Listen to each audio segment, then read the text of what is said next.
Hey everybody, James W. Falcon right back at you here with segment 2 in my brand new video series called Inspiration Management.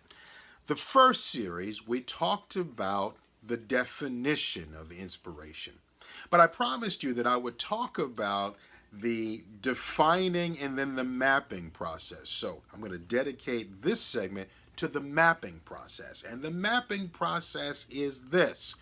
As I used the analogy on the very first segment of inspiration being like a river, well, rivers need to be mapped. Where are they?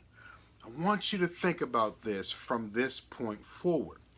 Where is the river, plural, singular and plural, where is the river or where are the rivers in your life? How do you get to them? Map them. By mapping them, I want you to know not only where they are, but how to get to them. And I want you to make sure that you take advantage of the process of doing just that. Listen, I have friends of mine, as I do it myself, when the weather starts to break, like we're coming into spring very soon here on the East Coast in these United States. And so many of my friends and family members, colleagues, and so forth, everybody will be running to the beach, right? You know, we know where the beach is, hopefully, right? And we're on our way there. So we gather all our jazz and maybe a couple of friends and the food and the drink and whatever it is we want to have in tow. But we know where the beaches are, so we dress for them. I want you to think about inspiration just that way. Do you know where it is in your life? Do you know how to get to it? What are you going to take? How are you going to dress? I want you to prepare yourself, but you have to map that river first. I say that because while it may seem, quite logical, you want to map it, you want to know where it is. That's important because I've found in my life that several times, many times, oftentimes, more times than I've liked and more times than certainly have been comfortable, that river of inspiration may dry up and move. You may go to that riverbed and there's nothing there, tumbleweeds, crickets, and then you see it kind of sprout up and bubble up somewhere else. So I need to know, that river has dried up there and it's now over here.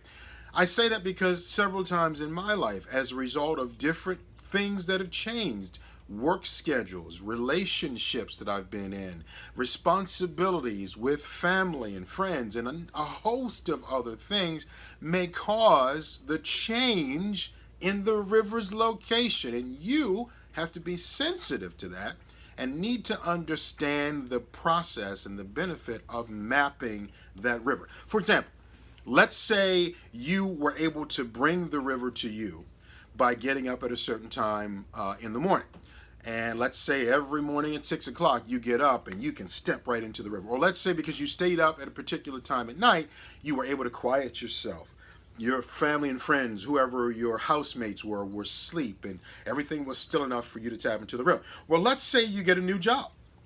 And in the course of getting that new job, now your hours change. So you were on day shift and now you're on night shift. So you've got to sleep at a different time frame. Things need to be adjusted. Or let's say you're single, and then all of a sudden you get married. Or you're married and something happens and you experience some kind of a change. You have to understand that what it is and how it is you live will dictate a river's location. So the mapping process for the river is vital. I truly believe that if an artist does his or her due diligence in mapping the river's location, there will never be moments of writer's block or inspirational block. I truly believe that. I have not had a writer's block moment since I've been doing the artistry that I've been doing. And I say that to the grace of God. And I believe it's because somewhere in the process I learned how important it is for me to map those inspirational rivers. James W. Falcon here. This is the second segment in my series, Inspirational Management. We'll be right back at you shortly. Take care.